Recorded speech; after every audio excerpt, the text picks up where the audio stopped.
Over the past decade and a half, the Middle East has endured relentless turmoil, marked by war, displacement, and the collapse of vital infrastructure. Countries such as Gaza, Lebanon, Libya, Sudan, Syria, and Yemen have been engulfed in conflict, leading to staggering loss of life and the forced migration of millions. The violence has not only destroyed homes, schools, and hospitals, but has also wiped out decades of progress in education, healthcare, and economic development.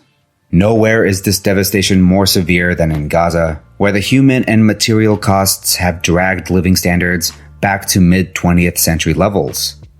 According to the World Bank and UN agencies, the cost of rebuilding across the region ranges between $350 billion and $600 billion, with Gaza alone requiring an estimated $40 to $50 billion just to begin recovery. Welcome back to the Diplomacy and Discourse channel. I'm your host AR, and in today's episode, we're diving deep into the broken politics, failed peace efforts, and ongoing reconstruction challenges across the Middle East. From the ruins of Gaza and the fractured state of Syria to the divided power struggles in Yemen and Libya. But before we begin, I want to make something clear. Everything discussed in this episode takes place before the brief but significant war between Israel and Iran. That confrontation changed the landscape in many ways, and we'll unpack its full implications in a future episode. For now, we're focusing on the lead-up, how decades of foreign intervention, unaccountable leadership, and broken political settlements have shaped the humanitarian crisis we see today. As always, I invite you to think critically and respond. Do you agree? Disagree? Let me know in the comments or shoot me an email at diplomacyandiscourse@gmail.com. Let's get started. In the face of such ruin, humanitarian and financial aid is not just important, it is essential for survival. And yet, as this urgent need grows, many Western governments, including the United States, are cutting back on foreign assistance. But even if the funding were available, it would not be enough. The deeper problem lies in the region's political fragmentation. Fragile states, entrenched rivalries, and competing ambitions among local and foreign actors continue to undermine peace. These divisions have allowed instability to fester and made rebuilding efforts sporadic, politicized, and ultimately unsustainable. The key players in the region are all too aware of this reality. For years, powers like Iran, Israel, the United States, and the Arab Gulf states have tried to shape the Middle East in their own image, often prioritizing control and security over genuine reconciliation. These strategies have failed repeatedly. Yet today, we see echoes of the same flawed logic. Ambitious plans are once again on the table, from normalization deals between Israel and Saudi Arabia to economic cooperation pacts involving Iran and the Gulf states. But these proposals overlook the region's political complexities, as well as ignore the unresolved grievances that fuel violence, and sidestep the need for inclusive governance.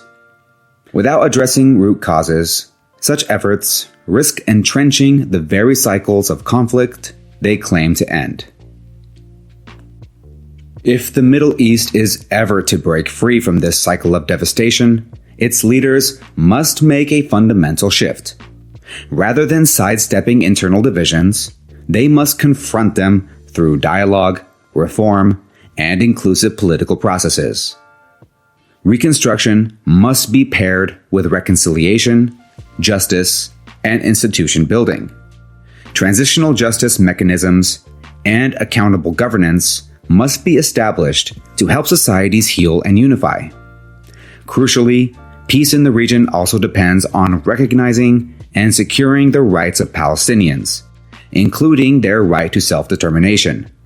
Without such a comprehensive political vision, even the most generous financial contributions will fall short. The region will remain fractured, economically, politically, and socially. In the immediate aftermath of World War II, Europe was a continent left in ashes, The brutal conflict had claimed tens of millions of lives and forced millions more to flee their homes. Entire cities, once thriving centers of culture, commerce, and politics, were flattened by aerial bombardments and relentless artillery fire. Economies laid in tatters, and local currencies became so worthless that many resorted to bartering for basic necessities.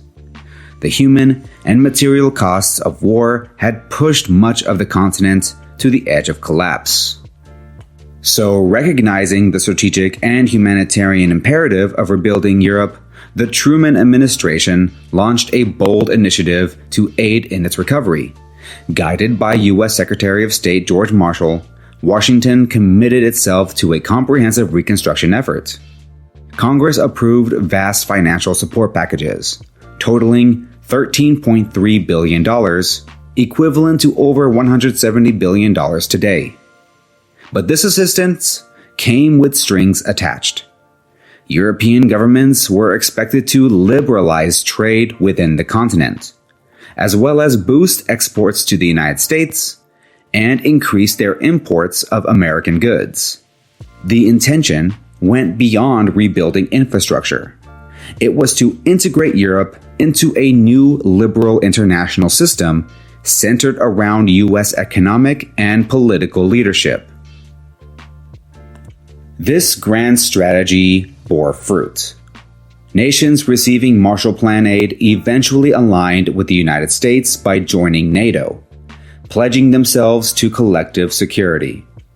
Economically, they drew closer together, setting the groundwork for what would eventually become the European Union. These choices did more than lift Europe out of ruin.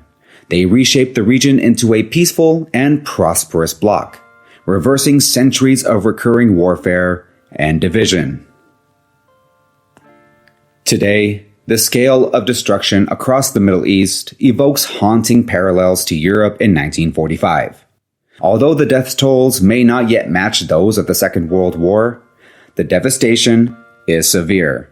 Economies have crumbled, currencies have plunged, like the Yemeni rial, which has lost 80% of its value since 2014, and millions have been displaced.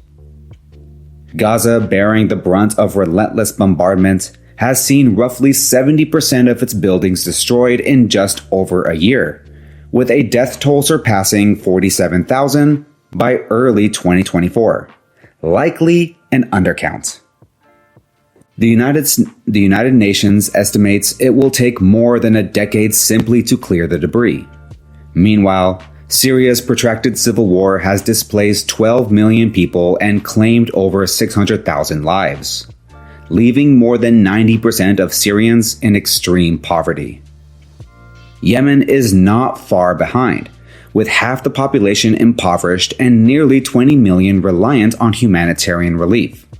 Compounding these crises, economic mismanagement and system corruption have deepened hardship in Egypt, Iraq, and Lebanon, where livelihoods continue to unravel under the weight of poor governance and external shocks. Perhaps the Middle East stands in dire need of a modern-day Marshall Plan. Yet unlike the post-war efforts that rebuilt Europe, today there is no dominant power stepping forward to take the lead. No single nation has both the vision and the influence to unify the fractured region around a common recovery agenda. Instead of cooperation, what defines the Middle East today is fragmentation. From Washington to Tehran, from Tel Aviv to Ankara, and across the Gulf, every major player offers a proposal, yet none confront the root causes of instability. These initiatives, despite their differences, share a troubling similarity. They sidestep the region's most urgent political challenges. The American strategy illustrates this point. U.S. policymakers continue to center their Middle East policy on containing Iran, their longtime adversary, while pushing for normalization between Israel and Saudi Arabia as a supposed getaway to regional stability and economic growth. The Biden administration has expressed support for rebuilding Gaza, but only with Arab financial backing and without committing to any meaningful political horizon for Palestinians. Washington's unspoken vision of Gaza is deeply problematic. It imagines either a depopulated territory or a politically vacant space somehow immune to unrest. In either case, the prospect of Palestinian self-governance and sovereignty is effectively erased from the picture. Israel's perspective aligns with, and in some ways intensifies, this stance. While American leaders advocate indirect control and containment, many Israeli officials push for open aggression, particularly toward Iran and Palestinian groups. Support for war in Gaza remains widespread across the Israeli political spectrum, and even after temporary ceasefires, influential voices continue to call for renewed military campaigns. With Iran and Hezbollah momentarily weakened, Israel sees an opportunity to cement its dominance. But its reconstruction offer for Gaza hinges on impossible conditions. Palestinians must first be de-radicalized and demonstrate flawless self-governance. Standards articulated by former Israeli security figures like Amos Yadlin and Anvar Golov. Some Israeli leaders oppose any reconstruction at all. This vision is not morally indefensible. It is strategically short-sighted. The denial of Palestinian self-determination is a formula for unending conflict. Both Israel and the United States have spent years trying to bypass the political realities of Palestinian identity and resistance. But that approach has proven disastrous. During Donald Trump's presidency, the Abraham Accords brought Bahrain, Morocco, Sudan, and the UAE into normalized relations with Israel, creating the appearance of a new regional order. Yet rather than fostering peace, the accords were accompanied by Israeli settlement expansion, increased repression, and tightened control over Palestinian life. The October 7, 2023 attack by Hamas was a brutal and tragic consequence of this context. As Hamas leader Ismail Haniyeh declared, quote, "All the normalization and recognition processes can never put an end to this battle," end quote. Peace cannot be imposed from above. It must be built with those most affected at the table. The Hamas-led attack on October 7th triggered an overwhelming Israeli military response, effectively halting momentum toward a Saudi-Israeli normalization agreement. The fallout also drew Iran and its regional partners into a broader confrontation. Though Israel's military succeeded in limiting the operational reach of what is often called the Axis of Resistance, a loose alliance of Iran-backed militias, it simultaneously escalated tensions with Tehran. In turn, Iran sought to reposition itself as a peacemaker, proposing a non-aggression and economic cooperation pact with its Arab neighbors. At its core, the offer aims to exclude Israel and challenge its legitimacy in the region by presenting Iran as a stabilizing force. Iran's diplomatic overture, however, conceals deeper contradictions. Although some Arab states acknowledge that engagement with Tehran is inevitable, especially in light of Israel's increasingly aggressive military actions across Gaza, Lebanon, Syria, and Yemen, there is little trust in Iran's intentions. Its backing of armed non-state actors, many of which have contributed to state collapse and regional lawlessness, undermines its credibility. While Tehran's call for Palestinian self-determination may appeal to some in the Arab world, most regional governments are primarily seeking to end the wider spiral of disorder. Iran's peace initiative may offer symbolic alignment with Arab grievances against Israel, but it sidesteps the deeper accountability questions surrounding Iran's own role in destabilizing the region.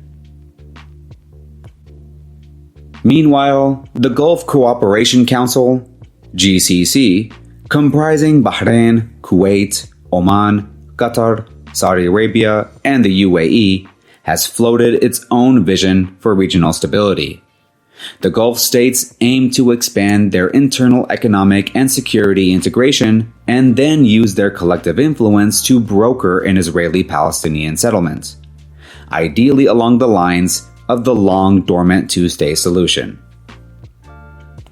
This proposal is, at least, an acknowledgement that the road to regional peace runs through the occupied Palestinian territories. But it lacks a clear and forcible path forward and offers little in any way of resolving ongoing crisis in Syria, Yemen, or Lebanon. Like Iran's initiative, the GCC's plan remains more aspirational than actionable. Collectively, these strategies risk replicating the failures of the past. The Abraham Accords, once hailed as a breakthrough, demonstrated the dangers of prioritizing economic incentives and military alignments over justice and self-determination. By reducing peace to a formula of investment and control, the region's leaders seem to believe that they can substitute concrete rights with concrete buildings. This logic is not only cynical, it is dangerous. It assumes that those living in ruins will quietly accept subjugation if offered a semblance of development. It excuses repression, as seen in Israel's continued imprisonment and targeting of Palestinians who demand equal treatment.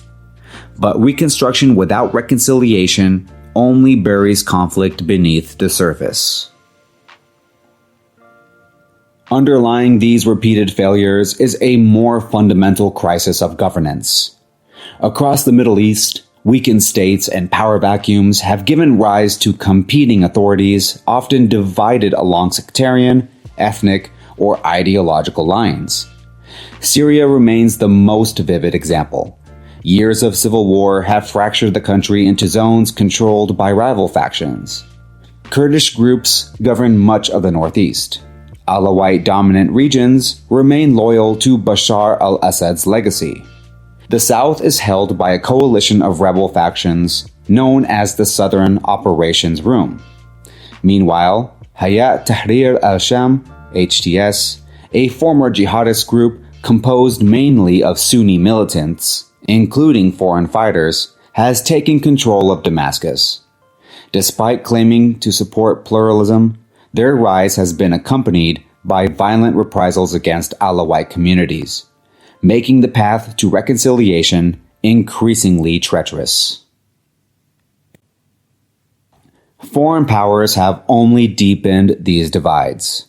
Each regional conflict becomes a proxy battleground for greater geopolitical influence. In Syria, Turkey supports HTS and allied militias in the north, while the United States lends backing to Kurdish forces. Jordan and the UAE exert influence over the Southern Operations Room. Israel, seizing the opportunity of a weakened Syrian state, has expanded its cooperation with the Druze and continues to occupy strategic territory along the border. These competing interests fuel fragmentation rather than resolution.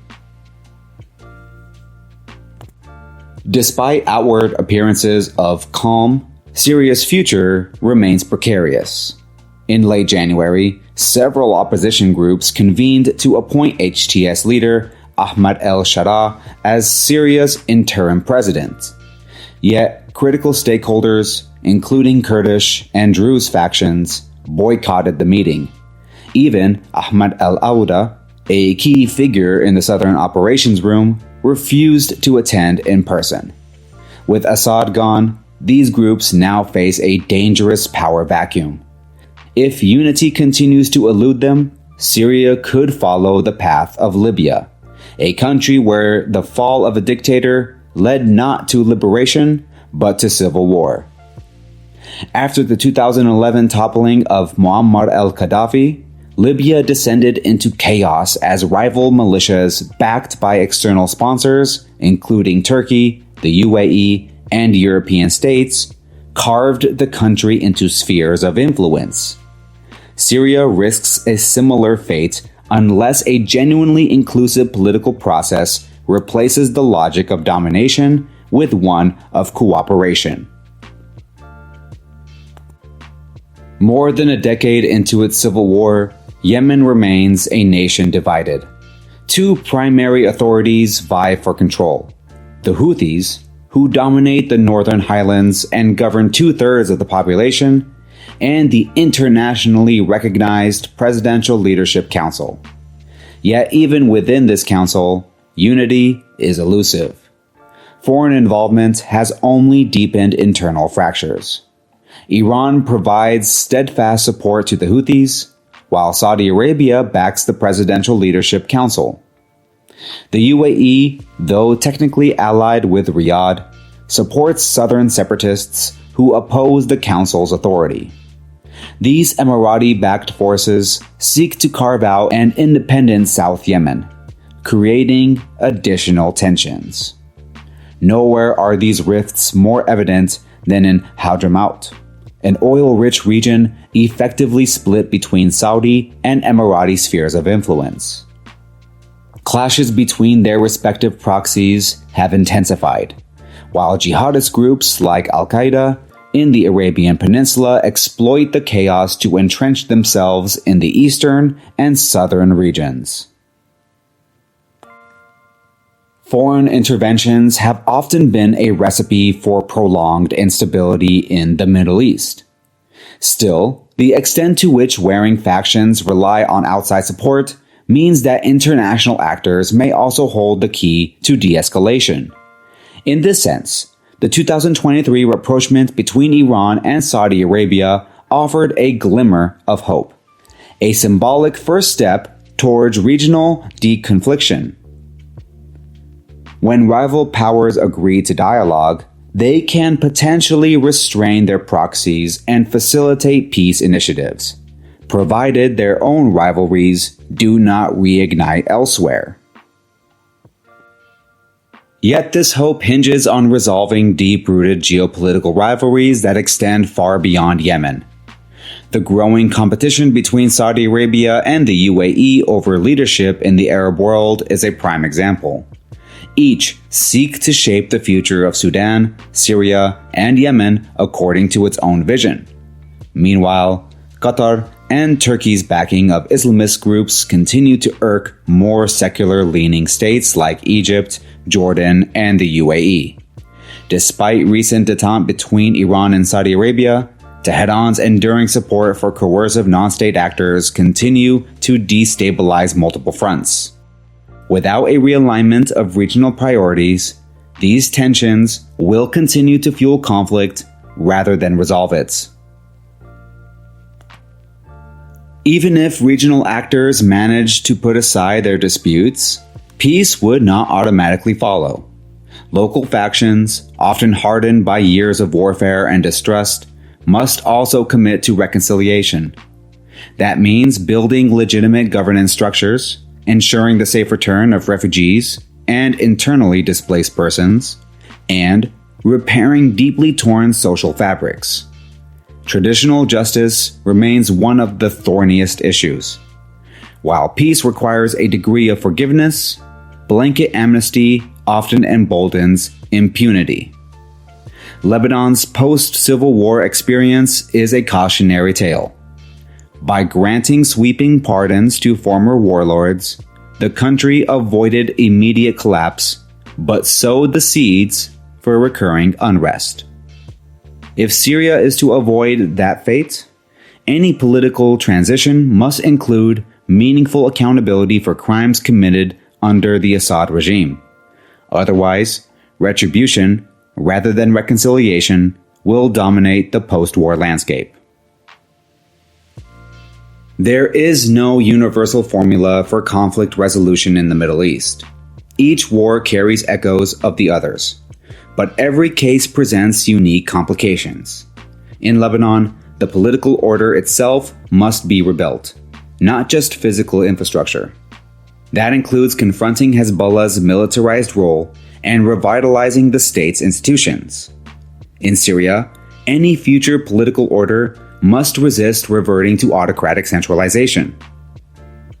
A post-conflict system must accommodate the decentralized dynamics that emerged during the war and reflect the interests of all major communities across the country. Imposing a one-size-fits-all solution would only guarantee renewed unrest. Gaza presents perhaps the most daunting challenges of all. Its devastation may resemble post-war precedents, but Gaza is neither an independent country nor in control of its own borders. It is sealed off from the world, severely limited in resources, and unable to sustain its own economy. Rebuilding under siege is nearly impossible. There is currently no agreed-upon authority to lead reconstruction, let alone govern the territory afterward. In the short term, Gaza might require the establishment of a temporary international administration, possibly under the UN Security Council, akin to models used in the Balkans and Cambodia. Long-term democratic Palestinian leadership must take the reins, but at the moment, no viable path exists to make that happen. Absent political solutions, even well-funded reconstruction efforts are likely to falter. The influx of foreign aid may inadvertently worsen tensions if poorly managed. Local and regional actors often manipulate humanitarian assistance to benefit allies, punish rivals, or entrench their own power. In such environments, aid can create new fault lines, deepening the divides it was meant to heal. Instead of fostering equity and recovery, it risks enabling corruption and feeding political resentment. Still, the urgency of the humanitarian crisis cannot be ignored. No matter how daunting the politics, the moral imperative remains clear. In Gaza and across the broader region, millions are displaced, malnourished, and in need of urgent medical care. They require immediate support: food, shelter, medicine, and safety. Humanitarian groups must be empowered to deliver aid wherever it's needed, and the international community must act quickly to keep people alive and preserve what remains of their dignity. A new Middle East may indeed be taking shape, but unless it is built on a foundation of justice, inclusion, and reconciliation, reconstruction alone will not be enough. Rebuilding schools and hospitals cannot fix shattered trust or dismantle entrenched power asymmetries. Infrastructure may be repaired, but institutions cannot be reinvented with bricks and mortar. Without meaningful peace agreements and inclusive governance, today's reconstruction projects risk becoming tomorrow's rubble. The region must choose: repeat the mistakes of the past, or forge a future rooted in shared sovereignty and mutual recognition. So where does that leave us? Reconstruction without reconciliation is like rebuilding a house on a fault line. It may stand for a while, but the next quake is inevitable. The Middle East doesn't just need money. It needs justice, inclusion, and political courage. Whether it's in Gaza, Syria, Yemen, or Libya, we can't ignore the root causes and expect peace to blossom from concrete alone. If the leaders can't see that, tomorrow's generation will be left picking up the pieces all over again. Thanks for tuning in to Diplomacy and Discourse. If this episode sparked some thoughts, or even some pushback, don't stay silent. Like, subscribe, and drop your comments below, or reach out at diplomacyanddiscourse@gmail.com. Until next time, stay informed, stay bold, and keep the discourse going.